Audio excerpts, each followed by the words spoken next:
Subscribe and click on the bell icon to be the first to see the latest videos. Please put your hands together. Please welcome Harini for the next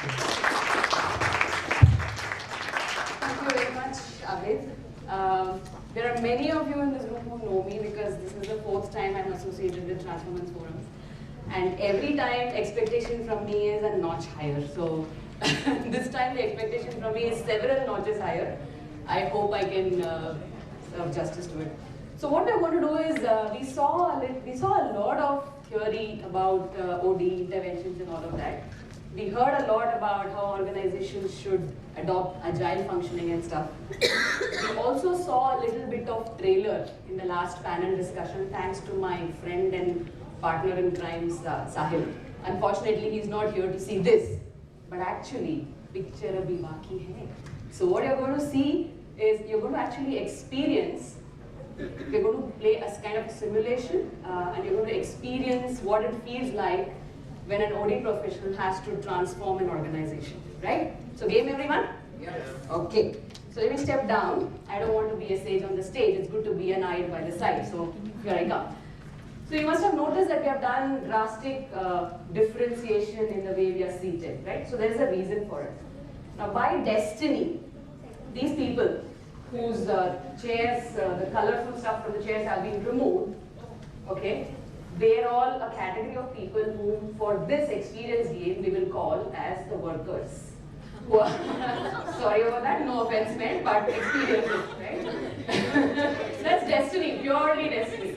So there are workers who are working in a company called as Catchy Kites. It's a kite manufacturing company, okay? So these set of people on the left side who have no tables, they don't have any fancy stuff in front of them as well. So they are the team leaders who are actually supervising, the first level supervisors to those workers. It's a pretty top heavy organization. Okay. And then this set here, this table, this is a set of clients, and I will tell you what your role is once they settle down, right? Whom we have here, they have bottles of water on their table. That's a little upgrade. So they are the middle level managers. Alright? So remember your roles, everyone. And here, they have candies as well as water, and they can even get tea served on their table. So guess who they are? The CXOs. Right? So all of this is purely your destiny. किस्मत का खेल है, हम कुछ नहीं कर सकते. जहाँ बैठ गए, play that role. But remember what role? CXOs, workers, clients, team leaders, middle managers. Alright? Okay? So shall we start with the experience? So the situation is like this. So Catchy Kites is a company that manufactures kites. Very simple. Initially I had an idea of getting some props and doing it, but we are running short of time, so we'll not do any of those. We'll just get the experience nevertheless. So you are a bunch of guys who know how to manufacture kites. But there is a very strong demarcation in the way the organization has layers, as we can see in the way the seating is happening. Okay? And you are not allowed to talk to the clients, definitely. You are allowed only to talk to your team leaders. Okay? And unless the team leaders assign a task to you, you are lost. You don't know what you're supposed to be doing. That's the situation. Now, Catchy Kites has acquired inquiries from 3 prospective clients. 2 of them are local. They want kites for Sankranti festival. Let's assume calendar is, we are not in July. Okay. And there's one client who's an international client. First time Catchy Kites is getting an international order. And this client wants kites of an international standard and international design.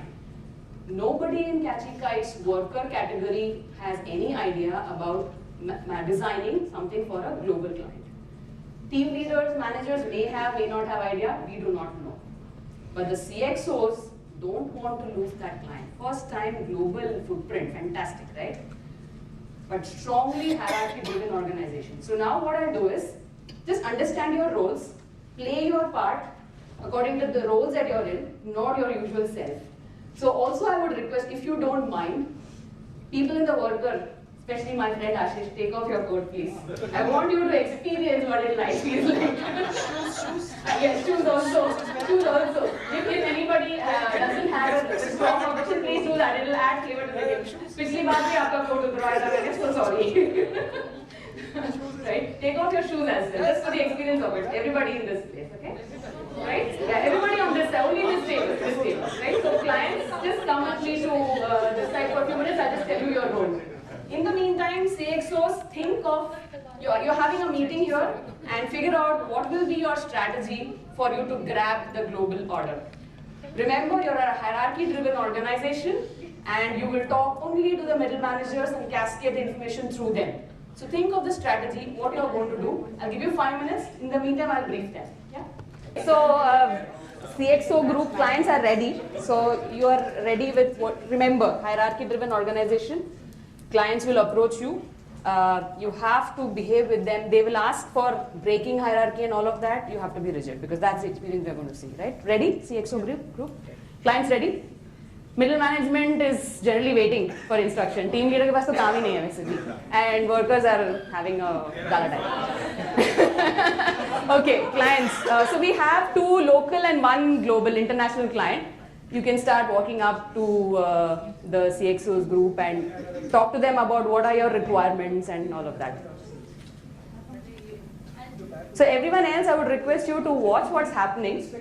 Just step out of your role for a moment and watch what's happening. So let's see how the conversation goes in a hierarchy-driven organization. Yes. So introduce yourself as whether you're client 1, 2, 3, international, local. So we are client 1, local client. Okay. We are based out in Gujarat. We considering the Sankranti festival that would be coming in March or whatsoever month. So there are certain, since in Gujarat the kite festival is observed in very huge manner. So we have a requirement of kites, and this time we want it to be more, rather than generic, we want it to be more, give it in a different design and patterns. So basis that, since our design is different and our expectation is different, we wanted to lay out our requirement to you. And if possible, we can have the conversation with your workers also to help them understand better. So if you can... So we're not, because the kite festival is picking up, and it's not only... Yeah, have a tweet. So it's not only kids who are flying it, so we don't want typical cartoon character, etc. We want a different element and touch to it this year. Yeah. So the question is, can they go and interact with the workers and convey their designs to them? So what's your take on it? So we have representatives who have been selected from the workers itself, and there's a group. So we'll make them come along with you. They'll understand because they have been chosen. Yeah, they have a promotion policy where people have been there, and they have reached here. So information will go only through this group. Is that right? You have a very strong. So if you speak to them, you are almost speaking to the workers. Absolutely. Okay. So whom would you like? So they can start interacting with them and give their requirements in the meantime, right? No, what we'll try to do is in our presence, we'll call in your I presence. love that. Absolute power control. Awesome. You know, at times they may not understand you exactly the business dynamics, so let it be a 3-party. Okay. Okay, fine. So you would want to call somebody for a meeting with client 1? Yes. Then what about client 2? Who's going to discuss with client 2? Is anybody ready here? Client 2 is also at the door. Okay. Yeah, we are there. Okay. Some advantage in a top heavy organization. So, Right. I'm So you can have your conversation with them in the meantime, convey your design. Yeah, you can shift over there so there's no clash of voices. Yeah, you can shift over there. Thank you. Thank you so much. See, I have an association which is in Canada, and we have this for this kite festival has certain criteria that there are in bulk. The orders are in bulk, and I want one kite which should be the longest and the largest big one. And even if, do you provide any such this thread or where it won't break, or do you have that kind of complimentary that you provide?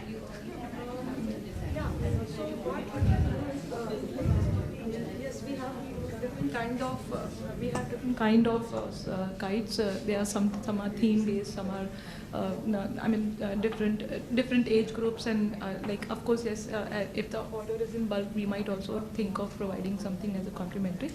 What I would like to tell you is that we have one of our management representative from here who will give you a better, more idea with all of us sitting around in the discussion, and we can take the order from there, and it can be, so how many kites, when is the delivery day, so these all things we'll discuss along with you and our next Right. So you can start doing that. So in the meantime, we have the third client also who's come in, right? So you can have your conversation with the next level.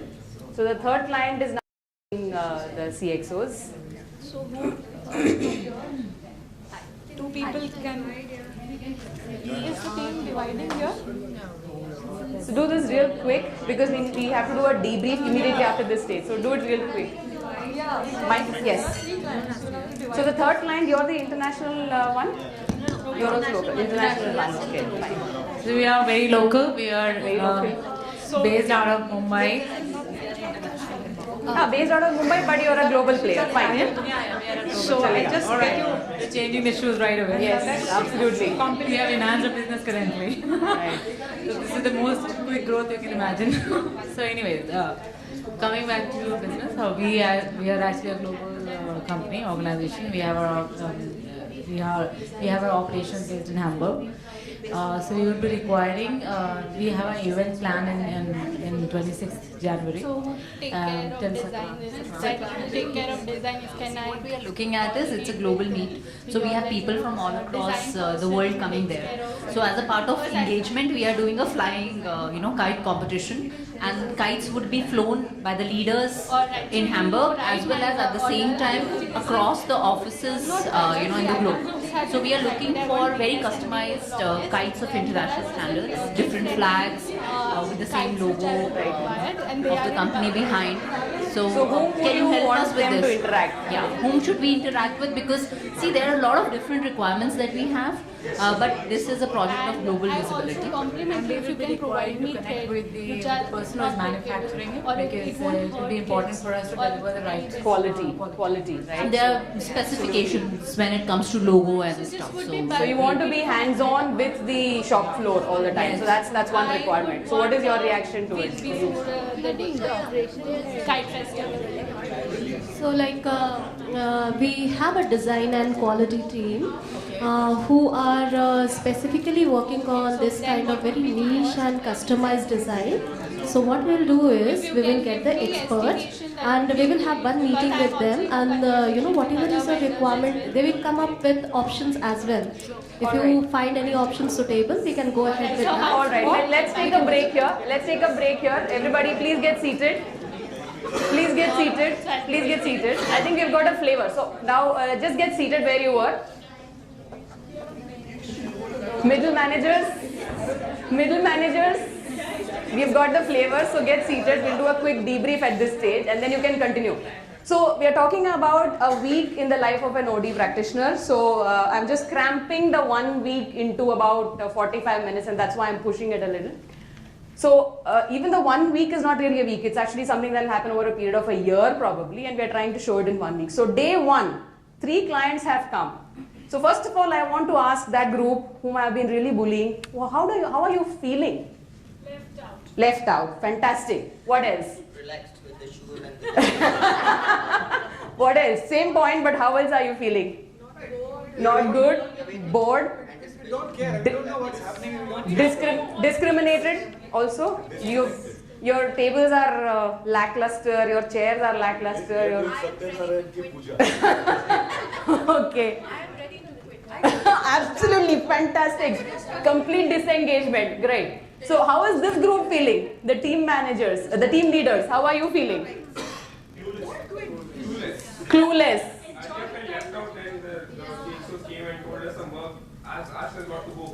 Right. Okay. Not required. So when you heard not required, what you went through? Why are we here? Right? Yes. Not valued. Why are we here? Absolutely. At least they have a table. You don't even have a table. Yeah, that's bad. Okay, middle managers. How does it feel being middle managers? Are you managing anything at all? Empowered. Okay, that you're giving orders. Right. And the top management, how are you feeling? Very busy. Great. You're very busy. सिर्फ हम काम कर रहे हैं और कोई काम नहीं कर रहा है, right? That's what it is. Absolutely. So this is a typical problem in a rigid hierarchy-driven organization where there are processes, frameworks, and people are fitted into those processes and frameworks. So the problem is, why is OD becoming such a big topic these days? Why are we talking about design thinking? Why are we talking about agile culture? Why are we talking about all the things that we spoke today? Why has Abid and team organized this? Is precisely when we are moving towards workplace of the future, where we are going to have a multi-generational workforce. We already have, and that's why we are already there in this journey, right? So when we are moving towards that, we need to relook all of these things. Do we need to have frameworks, boxes in which you put people, or you need to have people around which you build the frameworks? That's the question. Now when you're doing that, now first 2 days have gone by in the first week of the OD practitioner, where the OD practitioner has seen that no productivity has happened. Nothing has happened. 3 clients have come, first 2 days nothing has happened. So clients, what do you have to say? Did you see anything happening in this organization, in this factory? Yeah, a lot of talk. Lot of talk, no work. No. Did you see anything on the shop floor? You didn't even go to see the shop floor. But did you get a feel that work was happening? No. So would you want to go ahead with giving business to them? Doubtful if Doubtful. they get what they committed in advance. Right. So from a client's perspective, when it has to go through, the clients made a lot of attempt to try and make a direct connection with the people on the shop floor, because it's a very simple product and they felt one-to-one conversations would make sense. That did not happen because of the rigid bureaucracy and the hierarchy. So what happens is there is a possibility of people running out of businesses simply because they are not able to follow an agile culture. So what does the OD practitioner here have to do? So one of the speakers in the morning showed a beautiful chart about people moving from rigid hierarchical pyramids to teams, which is what I call as moving from pyramids to circles. Right? So now what we're going to do is, we're going to do the next 3 days of the OD practitioner in a slightly different way, where the clients have already approached them and given their requirements. Now what I would expect the CXOs to do is think of a way in which you can create client-centric teams. You have 3 clients, so create 3 teams in a way that you have representation from all the 3 levels and your level as well. So split, figure out a way in which you can, that is, invite one client to the corner of this room, pick out people from here, team leads as well as the workers, and have a conversation together.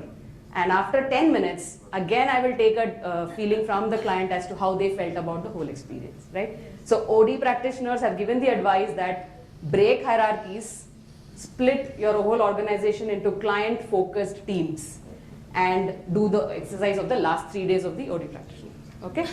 So this is how the agile methodology works. absolutely, break hierarchy. Developer, everybody Exactly, has to be there. exactly, It's like exactly. The point I'm trying to give is, yeah, correct. So the thing is, each one of us must have played one or the other role, right?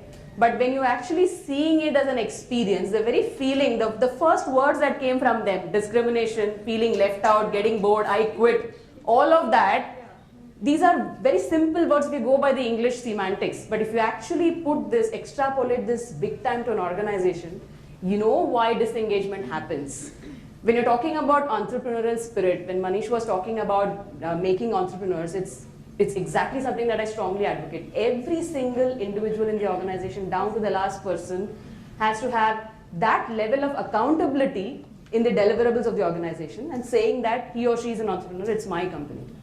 So what we're going to do now is have a conversation where you will have representation from all the levels, even the people from the shop floor, with each client, and let the conversation happen in a natural way. Just play your part and see the magic. See, I just want to hear from the clients at the end of it how it goes, right? So just create those groups and start having conversations.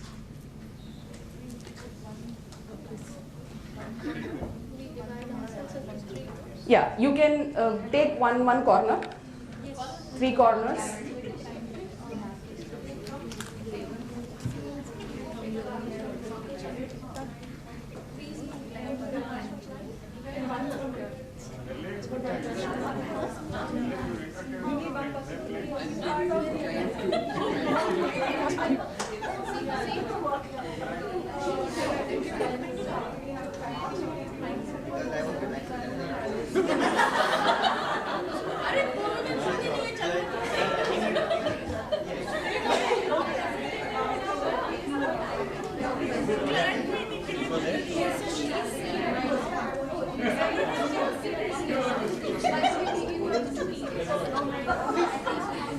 Stand quite far away so that there is no clash of conversations.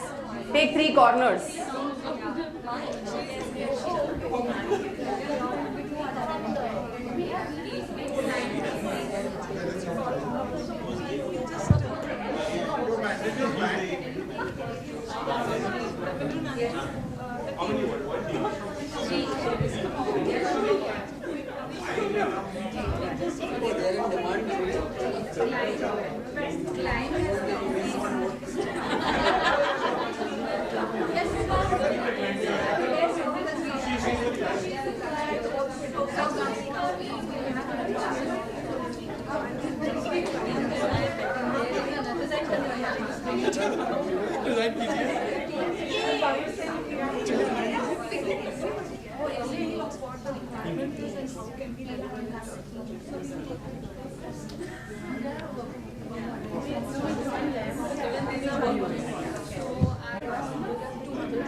Yeah, can I have everyone's attention once again? So the OD practitioner here has actually done an organizational redesign very quickly, and fortunately we had a fantastic bunch of brave leadership in the CXO. I call that brave leadership because first of all they acknowledged that there is a problem in the organization design.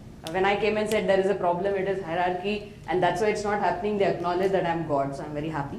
So this is brave leadership. First quality of brave leadership is acknowledging that there is a fault in the design. And a brave leader is the only one who can be very progressive and is willing to make a change. So that's one fantastic first step that has happened. Now what did the OD consultant actually do here? All of us together we did that. We played a role of understanding where the fault in the frame is. And we tried and broke ourselves in a way, keeping the desired business outcome in mind. We reorganized the entire organization from working as pyramids to work in circles or clusters, which are a lot customer focused. So when you're doing this customer focused reorganization, an OD consultant or an OD practitioner plays a pivotal role in influencing the organizational culture to a phenomenal extent. And why a lot of time HR people become OD practitioners is because we understand human psychology, and most of us practice that in a way or the other, right? Now when we're talking about a cultural transformation, it does not happen overnight. All that happens overnight or instantly is magic. Cultural transformation is a movement. And for movement to happen, there has to be influencers who are playing the part. And that is what is the role of the OD practitioner. Now, when you were working in groups, what did you notice? Initially, the first 2 days when clients were here, nothing moved. Absolutely nothing moved. They conveyed X, Y, Z requirements. You heard it. But since you are not hands-on on the manufacturing, you were not able to give them any solution. So absolutely they went back feeling that they have not, they've not been able to get the ball rolling, right? So now what happened when you started having those conversations? What happened? So clients, would you like to say how were those conversations now? When you had a representation from every level? Yeah? I had representation from every level, and Yes. then there was a proper coordination with respect to, they had different specialist team from design team, quality team, and with respect to commitment as well. At the time of second conversation, I got confidence that my requirement and the product will be delivered on time. So what you noticed is, now you got confidence, that was the outcome. Yeah. But what did you notice? There was a lot of involvement in problem solving. I also saw in one large group here that alternatives were being suggested, timelines were being negotiated. And a lot of those timeline suggestions came from levels below. It did not come from top down. So what actually was happening there in these conversations is that every single individual of every level was involved in the decision making process. A lot of time we have complaints, we have grievances where people say that I would like to be involved in the decision making process. But many a time we fail to give people opportunities to actually take those decisions. Just being involved in a decision making process as a spectator is probably one step towards being agile. But actually allowing people, giving them a platform to voice their views and make those decisions is probably where OD will actually take organizations to, right? So if I look at, how do you plan such an intervention? First of all is look at whether the organization has an appetite to change. Measure the readiness to change. Now there are several diagnostic tools that are available. There are simple ones which are basically just questionnaires which you can run across different levels in the organization, and that throws some kind of a health scan. So it's always a good idea to measure the readiness for change. Being an OD practitioner, if we go big bang, it may not work in some organizations. It can backfire very badly. So diagnosis of readiness of change is probably the first one. And the most important thing is relevance of the change to the business strategy, right? A lot of time being over enthusiastic, we forget about the relevance of the change and we might just go ahead and do it. For example, I have worked in IT industry, pharma, manufacturing, as well as project management, oil and gas. So these are very diverse industries and each one of them has idiosyncrasies of its own. The kind of rigidity, the kind of flexibility, the kind of readiness for change, the kind of business and growth strategy, all of it is different. So if I apply the same OD tools and designs for each of these industries, it would be a disaster. So it's always very, very important to align it with the business strategy. Last but not the least, the beauty of actually having circles like this, which are customer focused, is whether it is design of the product or the service, or whether it is deciding on the deliverables or the outcome, whatever it is, there is automatically a co-creation. And co-creation not just by the employees of the organization, but the clients as well. So there is a very, very minimal possibility that there can be a grievance that can come. When the co-creation happens with extended stakeholders, so when I say extended stakeholder alignment, I mean that it does not restrict yourself to just the client who is in front of you. Extended stakeholder goes several layers beyond that. Anyone or everyone who is even remotely involved in this decision-making process will eventually have a voice to say, an opinion to give, and somewhere to be part of the decision that's being taken, right? So at this point of time, I would like to give a formal introduction of myself. My name is Harini Srinivasan. For those of you who do not know me, I have had an extremely interesting career path so far. And right now, I am an affiliate partner with Semco Style Institute, LLP. It's actually Semco Style Institute is based out of Netherlands, and the founder is Ricardo Semler, who is the author of the book Maverick and 7-Day Weekend. And Ricardo has actually, he puts 5 practices, 5 principles, 15 pillars, and 75 odd practices in place in his philosophy of making work awesome. So incidentally, I have had the privilege of practicing about 75 plus practices that are already there without my knowledge of the book Maverick. I read the book much later, but Ricardo has seen the works that I have done and what I have published, and he called up and said that you're the Indian Maverick, and so I would like you to partner with me to make work awesome, and that's why I'm here. Just started on this journey of making work awesome. So in the what I witnessed actually is when we did this customer focus group, the levels were so imbibed in the way we function that even when we met as a group, the messaging, or rather the coordination, the line of delegation was very clear. So, and I think unless the mindset changes, just a change in structure may not quite help. So what are those 3-4 things which probably need to be a prerequisite to change like this? Fantastic. I'm very, very glad you brought this point out. Rome was not built in a day, so obviously it cannot happen in few minutes. So mindset change starts at multiple levels. Top down is easy to drive, so it's easy to drive. One of the things that can be easily done, which I have experimented, so I usually give a lot of examples from experiments which I have done, it has worked. One is when you're starting this mindset change, do it very subtly. It's like blood transfusion, you cannot do it suddenly, it can be fatal. So when you do it subtly, one of the things you can do is slightly reduce the privileges that your top management gets, very subtly. For example, we had, in one of my organizations, we had reserved parking lots for various levels. So we said, let's not do that, let's remove certain privileges. Of course, we did some research as to who are the people who bring their cars and who don't and all of that. And we reduced the number of reserved parking lots to a very bare minimum, and we put most of it in a lottery system. So privileges are not by grade or designation, that's one. Another thing is, we encouraged our support staff, housekeeping staff to treat people equally. These are subtle ways where privileges were slowly taken away from certain levels of management. Of course, you cannot do it knee-jerk, you cannot do it big bang. But there are subtle ways of doing it. And we also started encouraging people to have something which we called as think tank labs. So whenever we have to drive a certain initiative, for example, we wanted to measure how good our town halls are. So what we would have done in a typical hierarchical organization is we would have called the department managers and asked them, how do you think your people are understanding what's being said in the town hall? Instead of that, we encouraged the top management to call together a group of people from across levels, including the shop floor workers, and ask them, what is it that you want to hear from us, right? So once people start having cross-level dialogues with each other, a lot of the ice gets broken, and then it becomes easy to have focus group which are client focused.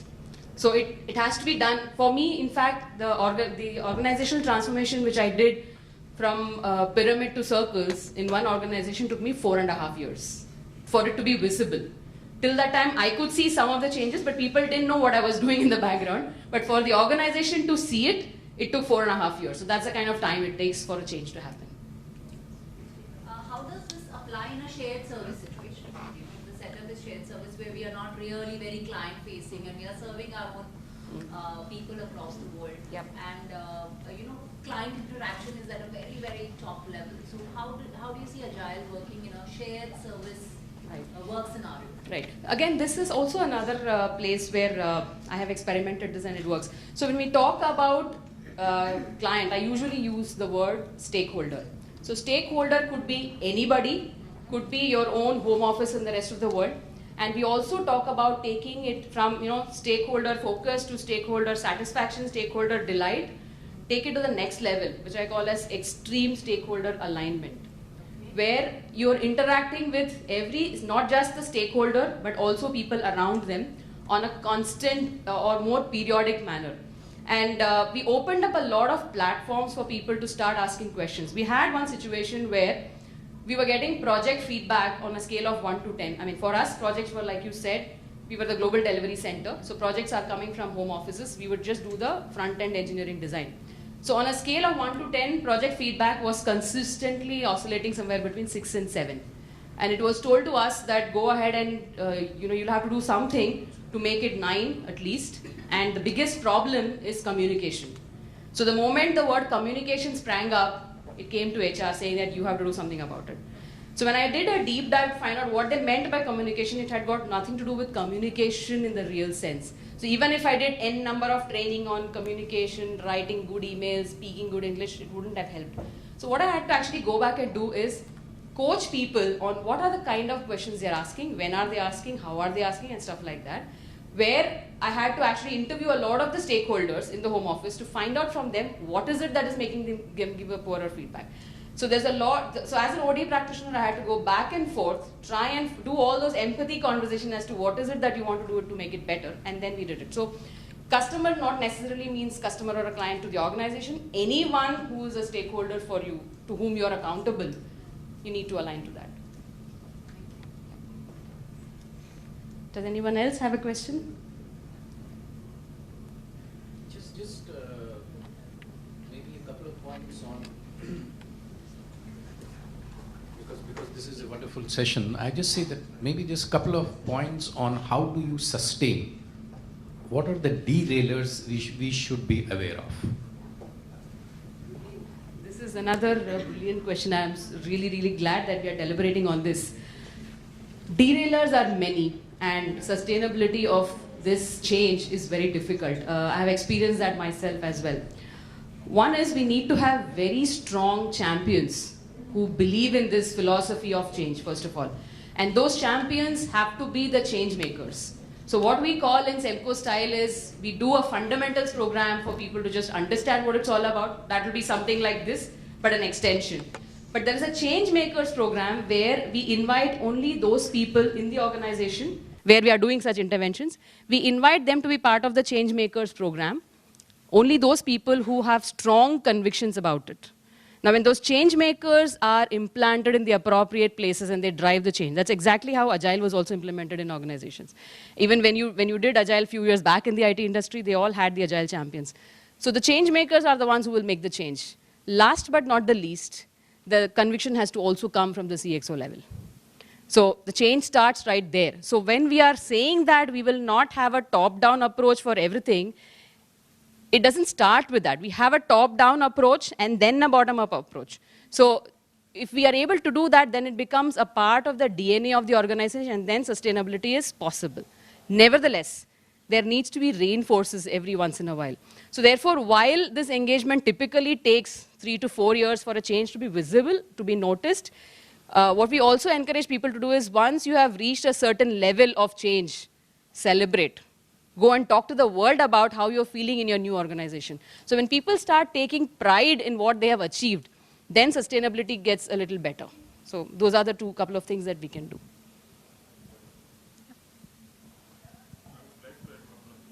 Yes. As I said in the morning, saying that how the transformation has happened in ACC. In 2006, there used to be a separate food and separate space for the vice president and above, and the rest of the people will have a separate food. It comes, for vice president above, the food comes from Taj. For the rest of the people, the food comes from different source. And there is different timings and different places.